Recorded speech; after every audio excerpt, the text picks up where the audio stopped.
Hi, welcome back to Sherry and Pete's Highland Hikes. We're two complete novices getting training for walking the Great Glen. Today we're going to practice camping out in our hammocks, just to make a change and see if we enjoy that or not. And to do that we're going to Morangie Forest. We're waiting for the bus at the moment to get the bus to the beginning of our journey. So in the meanwhile, take a look at this map. You can see where we're going. For today's hike, we're going to go into the Morangie Forest to try out our hammocks and stay overnight and come back the next day. So we're starting in Tain and we're going to walk up the road to the beginning of the forest. This is the forest here. Just let me turn over the map. And here's the walk. Coming around this way. All the way here, which is a bit up and down, but not too bad. Now here, we start to go up until we reach this high point here. And then it's all the way down and around back to almost sea level, and this is Ross-Shire. So we're walking. This is the Morangie Forest. As you can see, it's quite a big area, and we've walked quite a few of the small walks. This is the first time we'll be staying overnight in this forest, and we'll let you know how we get on during the trip. Hi, well, we've had our brunch at Asda and we've been walking for almost an hour now down the country roads, and we've just entered Morangie Forest, which is our beginning really of our walk proper. So this is a pine tree forest, a plantation, which is pleasant enough to walk through on the paths because you don't meet that many people.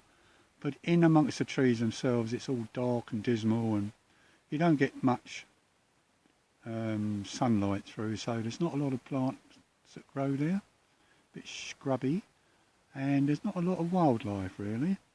But never mind, we're here for the peace and solitude, and there's plenty of trees, so we can try out our hammocks. What do you reckon? I reckon it should be good fun. Okay, so we're just I was just taking a little break from my poor old plates of meat, and I put on my fleece because it's just decided to start raining as usual. So we'll catch up with you a little later. Bye bye. Bye. Looks like the logging company's been busy, but there again it looks like there's been quite a few windfalls down across the track. This is a nice big one. Look at the root system on that, stuck in here. And I think there's a few more up the track there. Yeah, there's a few more up there they've cut down. It shows you how careful you've got to be in these forests, because these pine trees quite often come down quite easily. And if you choose the wrong campsite, you could have a big tree on your nut, which is not very pleasant, I would have thought. Come on, missus. Yeah, nutter. Huh? You're mad. It's just that I'm not doing the audio on this. Right. Go. I am a lumberjack and I'm alright. I dress in women's clothes. Bloody hell, look, it's starting to rain.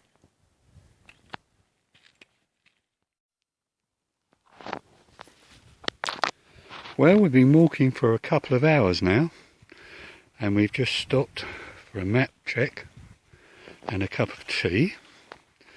And I'll just point this out. Now, we have walked this before. This is an older drover's road, which was used years and years and years ago by people driving their cattle into Edgerton. We have walked it, and it's fairly overgrown, but there's loads of trees blown over, and it is a real hike over those. Enjoyable in good weather, but not in this sort of damp conditions at the moment. So we're just going to go back now and have a little look on the mappy, see where we are. They keep in these roads in fair shape for the Forestry Commission vehicles to come along when they cut all the trees down. Now, listen to that. Can you hear it? That's the sound of silence. I tell you really, in nice weather like it is today, this is a fabulous place for an old geezer like me to come up and play in. It's wonderful. Oh look, there's a sherry. Okay, so our navigator is now going to show us where we are and where we've got to go. Come on, navigator, where are we on this mappy? We're here. 1 second. Right, where's that? It's Legs of Tain, near Legs Right. of Tain, and it's Okay. at the top of the old drove road, Right, where the yes. drovers took the cattle. Okay. So they came from Editon, Yes. further north, and down the drove road and around, and then followed it around the route we're going this way, all the way round to Strath, Rory. Right. So we're walking round here, and up here. And this is Strath, Rory. Okay. And we're aiming to go to the north end of Ross-Shire.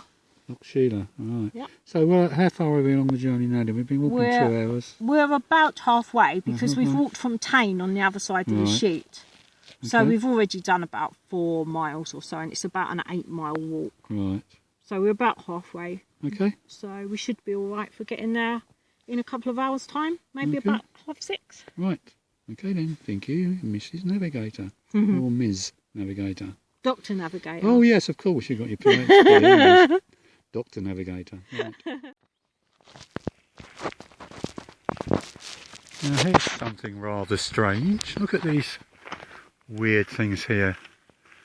I think we should actually get Signori Weaver over to see if they're alien eggs or not. Ooh, that's a thought. Sherry's just had an idea what they might be. What do you think they are, Sherry? I think they're haggis nests. Never seen a haggis nests. I haven't seen this many together before. No, They don't normally make little communities like that, do they? no, not usually. They're normally more solitary. Yeah, I think you're right. I think that's what they are. They might be.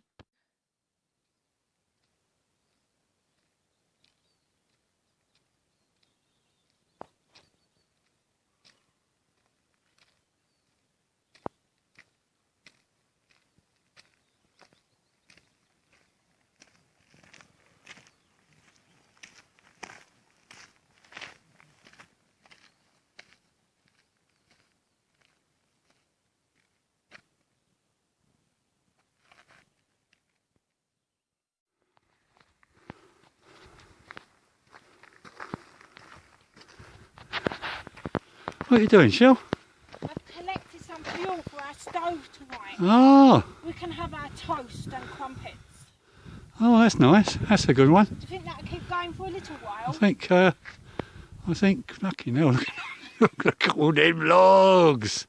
I know. My God, there's hundreds of them. How many can you get in your backpack? About none.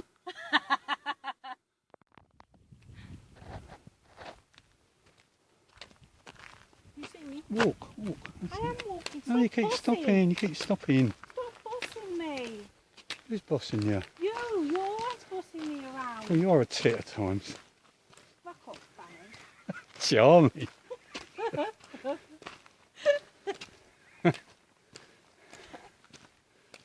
Oh, can you smell the logs? Yeah.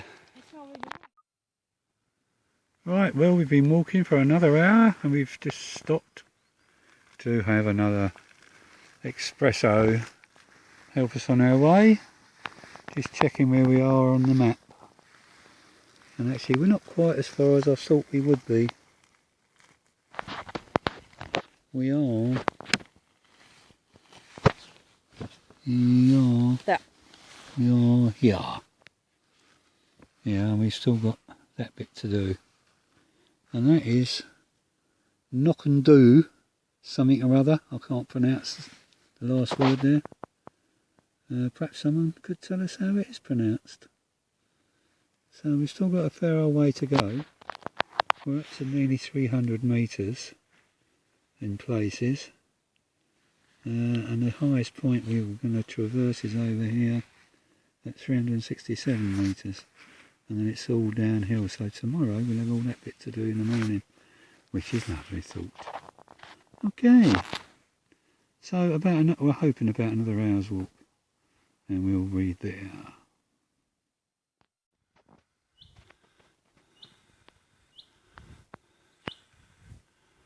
Can anyone identify that bird? Can't even see it. It's get in the top of the tree and make a lot of noise bird. Well, I think we've reached the top of the steep climb. At least I'm hoping we are. But if not, we're almost there. And I don't know if you can see it, but way in the distance there is a wind farm, of which Sherry will tell you the name. It's Binharsin. Binharsin? Yeah, Binharsin. Bin? Yeah, B-I-N-N. Oh, Binharsin, there you go. Anyway, hopefully, it's going to be downhill from now, but we'll see.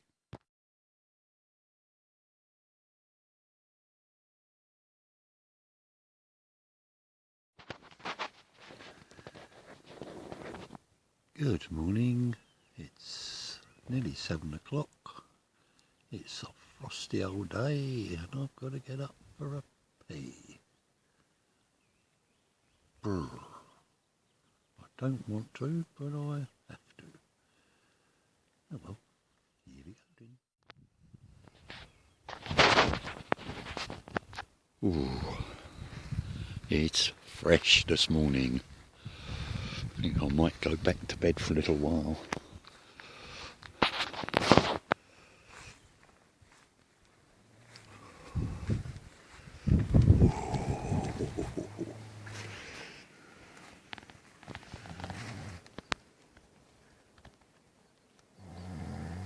There's Sherry snoring.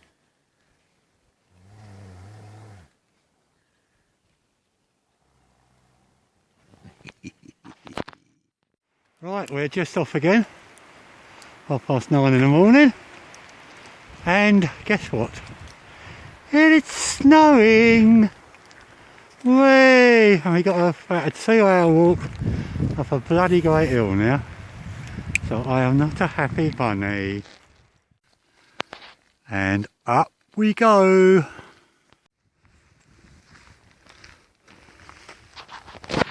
Right.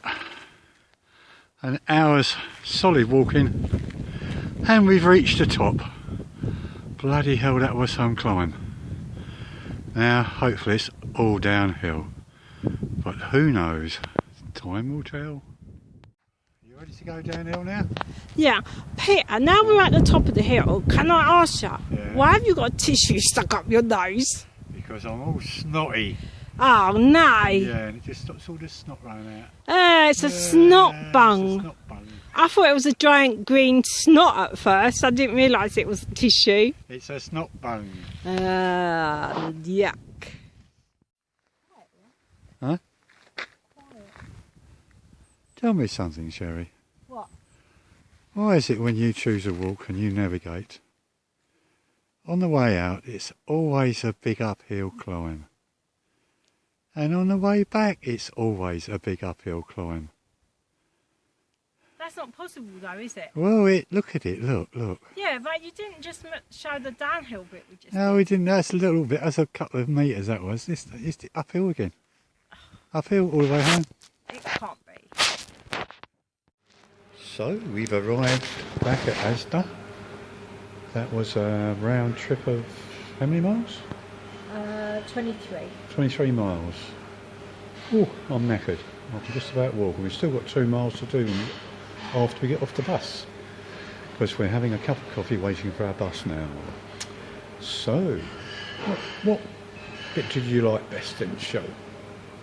I liked thin here, and I liked having a coffee break at the ford, and I liked that the water in the river was warmer than it was outside last night.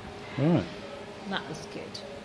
But I didn't like the bog, and I didn't like the frost, but I liked the full moon, what looked really good. Okay. Well, I liked when you fell out of the hammock. And on that note, see you again.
Let's talk walking sticks, or walking poles, or hiking sticks, or hiking poles. Call them what you will, I think they're great. Don't think you're a baby if you use them, because they're brilliant. Let me give you a few tips on how to use them. First off, we'll look at the ends. Now these are the ferrules. They come off as you see, and these are the bits that wear out and need replacing.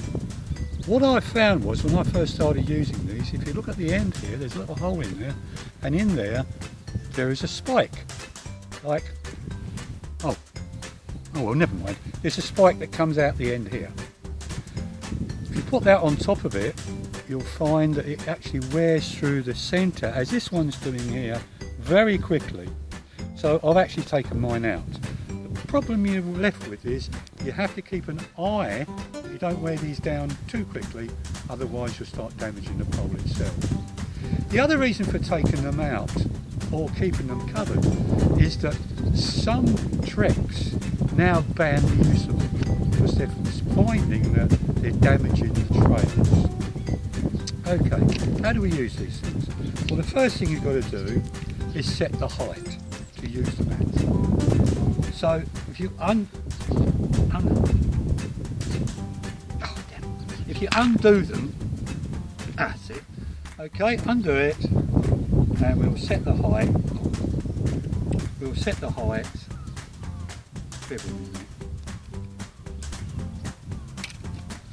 This is right. Now, mostly you should set them like this.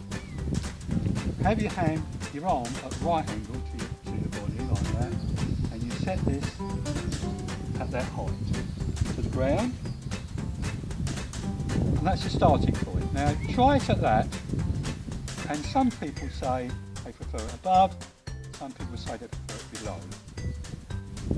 Use it and find out. Start there. Right, so you set your height, and then you can start. Set your height, and you can start using them. I have mine about just on this stop actually, at 13.50. Okay, so you can start using them. Good. Now how do we use them? Well, you don't grip on to the hand grips here. Like, you don't ever want to let them go. Don't hold them like that, you'll soon get tired hands. What you do is, you use the straps, you put your hand in through the strap from the inside, as it were, like that, on both of them, through like that, not that way, this way, and you make sure that this piece of the strap is across your palm, like that, because that's where the pressure's going to go. You're not pushing down through your hands, you're pushing down through your palm, like that. So, that's how we go, like that. Hang on a minute. Sorry, hang on. I just got to show you. I just got a bee come and landed on my hand while I'm doing the filming. Oh, wonderful. It's not flying away. Oh, there he goes. I see, I always knew you were a nectar flower. So you must have something about you. Now he's buzzing me. Bugger off then. Okay. Let's carry on then. So, that's how you use them. And when you're walking with your poles, you don't walk like that, which is very ungainly, very difficult, but it's something you tend to do sometimes when you first start using it. Obviously it's one foot and then the opposite pole, so you're walking like that. Now oh, can't see. Hang on, because you're walking into the sun. Sorry? It's alright, you keep moving. Walking like that. Yeah, okay. I'll go back a bit, just for sharing. Get a bit funny with it. Don't take your pole further forward than your foot. So have your pole go on a line with your foot, like this. And make sure your pole's at about a 70-degree angle, so you're pushing down and pushing yourself off. You're not using it like you would a walking stick. You're actually transferring some of the muscle power you have to use from your legs to your upper body. So you can do a bit of a swagger, and you sort of swagger, push down, push down. I'm exaggerating now, but that's the way it is. That adds power to your walk. The other thing to try and do is to keep your back straight, chest out. In fact, if you put your pole behind you and stand like that, that is really the sort of position you want your body to be in. Upright and not bent over. Although if you have a heavy pack on, sometimes it's handy just to bend forward very slightly to make sure your centre of gravity is down straight through your legs. Okay, that's that. That's how you use poles. If you come to a hill, you can shorten the length of these. Get you up the hill a bit more. If you come to a very steep downward hill, you can lengthen them up to about 10 inches to take the pressure off your knees as you go downhill. And it's a slightly different motion going downhill. You're best off if you put your stick or your pole forward of your foot this time as you go down rather than level. So slightly forward, you're taking the pressure off. If it's an extraordinarily steep hill, you can put both your poles together forward, or if it's even steeper, you put your pole forward, bring your foot to the pole, other foot to there, and you can go down like that using the two together. So extremely versatile, very handy. That's the poles. See you next time.